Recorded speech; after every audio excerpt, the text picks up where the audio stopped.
Well, it's Sunday, October the 18th, and I'm going for a little ride just to test the new setup, which involves going back to the DJI Osmo Action, filming today at 4K 30 frames a second with Rocksteady and D-Warp and all that stuff on. So anyway, here we go. Well, I've spent a month, probably almost, trying every way I could to make the GoPro Hero8 work on this mount on the bike. And I've tried so many combinations of stuff. The first thing I discovered, of course, with everybody else, is that the media mount is just a non-starter. It feels like a piece of junk to start with. But the worst thing about it is that to put the GoPro in the media mount, you have to fold up the little legs, stick the thing in the mount, and then unfold the little legs and then mount it whatever mount you're going to be using. Now, one of the features of the GoPro is it needs to be rebooted by removing the battery at fairly frequent intervals. And of course, to remove the battery, you've got to remove the GoPro from the mount, fold up the legs, remove it from the case, remove the battery door, remove the battery, put the battery back in, and you know, you get the picture. This is not something you want to do. So the media mount went back, and I got the old external micro adapter, the brick. And of course, the idea is that you need one of these Ulanzi kind of cases to hold the brick. And the first one I got was the nicest Ulanzi in terms of ruggedness. It's aluminum and fairly heavy. It's a meticulously machined, beautiful thing, but it is so heavy that on almost any mount that I used it, rigid mount on my bike, the vibration from the lever arm would loosen whatever screws were holding it and cause it to flop in one way or another. So that's not a starter. So I went to lighter Ulanzi cases, and then no Ulanzi case at all, instead to keep the brick in my little tiny tank bag, and connect it to the camera by a USB-C to C adapter, extension cable really.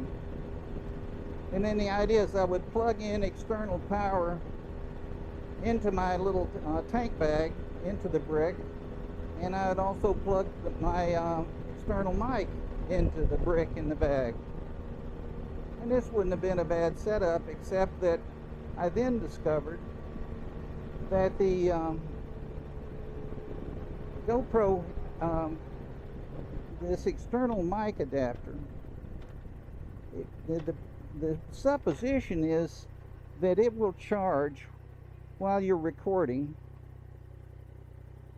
and then that's corrected to mean, well, the charging will stop when you're recording, and then when you start recording, the charging will start again. That would be okay. The killer is that no matter what I've tried, I cannot get the external mic to work with the external power plugged in. It either cuts it off completely or it produces background noise that's totally unacceptable. So I have to use internal power. Well, that might be something that would be okay, but then I have had the experience that even in my office, with just trying to run the setup on my desk, that with the external mic plugged in using internal power, sometimes I get voice and sometimes I don't. And it seems kind of unpredictable. At least I can't identify the pattern, but it's just completely unreliable. So it's beyond frustrating, of course, to go out and record for a day and find out you've got no audio. Or, you know, the other thing that happens, of course, is that the GoPro jams, freezes, and then you have to find a spot to pull over and go through the routine of removing the battery. When you're riding in a group, even if you're leading, that's kind of a pain in the neck for everyone, and if you're behind, well, that's no good at all. Well, we're doing the first crossing of Jordan. My golly, there's a sailboat down there. How sweet is that?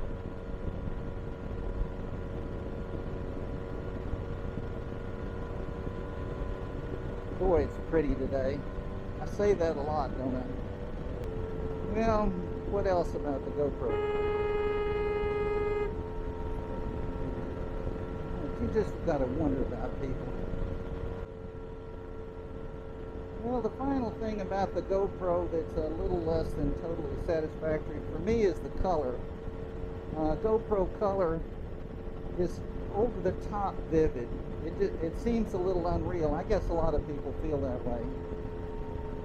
So I decided, well, I'd record in flat or whatever they call it, and try to learn how to do color correction. Well, I don't think I'm smart enough for that, and that just seems a lot of work. So anyway, I'm back to trying my return to my DJI Osmo Action, and I've forgotten how nice it is. Everything just works. The thing is never frozen. I push, it's on the DJI, it's called Snapshot, I think. It activates the pre-selected recording mode, so the camera's off. You push the record button, goes on instantly. With the GoPro, there was about a 5-second lag. Starts recording in the mode you want, you pre-selected. Push record again, it goes off. And you can do that all day long. You just film little clips. Even on internal battery, it I think it would probably last all day. I have never really tried it. There is a bit of a problem using the external power at the same time you're using the mic on the DJI. It doesn't cut the recording off completely, but it makes it, garbles it enough that it's unusable. So, but I did discover that I can put a power, one of the power bricks in my little tank bag and plug the DJI into that. There's no interference, works perfectly, and I'm sure with that big battery in my tank bag, I can record as much as I want to all day long and never think about it. Here's the second crossing. There's Crosswinds Marina, and then the part of the lake I can't reach. Boy, the water is a beautiful blue today. I wonder how it's going to turn out on the DJI. And the light is so pretty, I hope that comes out well too. There are some things about the GoPro that I just don't understand. I don't understand how they can make it as long as they have, and have this recurrent thing where the thing crashes all the time. I mean, how long does it take to figure that out? The DJI doesn't crash at all. And as far as I'm concerned, the DJI footage is every bit as good as the stabilization. Everything is just as good as the GoPro. People might argue with that, but to my eye, I can't tell the difference. And the whatever the standard DJI color mode is, that's equivalent to the GoPro color, is good and not over the top vivid. So that's all nice too.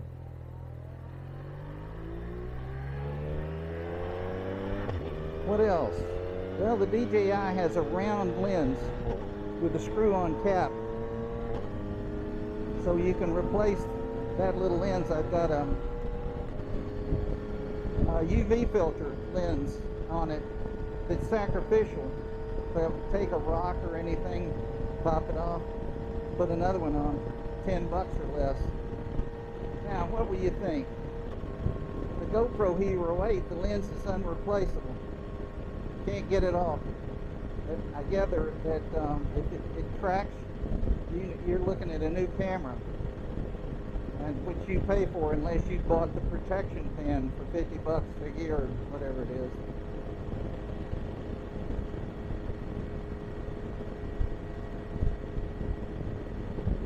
It's hard to impute a good motive to a policy like that. We'll put make a camera so that if the lens cracks, it's a done. So we can either sell you a new camera or sell you protection. Have I got that right? I think I do. You may think I'm not much of a GoPro fan at this point, and you'd be right. And of course, I figured all this out too late to send the camera back. It was past 30 days at Amazon. But I think what I can use the GoPro for is on a little tripod. The Alonzi thing, about 6 inches long. So I can just keep it in my tank bag ready to go, and then when I get somewhere, like a diner or whatever, I can get it out, take it in, and do the recording inside with nothing attached to it. No external power, no external mic or anything. It would just be the GoPro.